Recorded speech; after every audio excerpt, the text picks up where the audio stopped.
בידוד, ולא, אני לא מחזירה אתכם לבידודים של הקורונה. בידוד זו אחת הטקטיקות שנרקסיסטים או נרקסיסטיות ישתמשו בה כדי לשלוט בכם.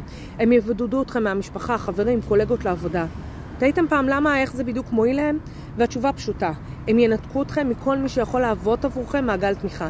הם לא רוצים שתקיפו את עצמכם באנשים שיכולים להצביע על ההשפעה השלילית של המעשים שלהם על החיים שלכם. אנשים שלא שבויים בלאב-בומינג שלהם, שלא חושבים שהם מלכי העולם ושמגיע להם הכל. אנשים שיכולים לחשוף את המניפולציות שלהם ולשבש אותם, ובשורה התחתונה לחשוף את הפרצוף האמיתי שלהם. המסר שלהם הוא ברור. בחוץ אין לכם אף אחד. ואם אין לכם אף אחד, ואם אין לכם מעגל תמיכה, אתם לא תוכלו לעזוב. והם ידאגו להזכיר לכם את זה בכל הזדמנות. ופה נכנס המקום שלכם. אם אתם מהצד השלישי, אלה שנותקו הקשרים איתם, אם אתם יודעים שמישהו קרוב אליכם נמצא במערכת יחסים רעילה, אל תיתנו למתעלל או למתעללת פרס. אל תוותרו על הקשר. תמשיכו ליצור קשר כל הזמן, להושיט יד, להזכיר להם שהם לא לבד, כי ברגע שהם יוכלו להבין ולצאת, יהיה מישהו אחד שיחכה להם ויושיט להם יד, וזה יהיה אתם.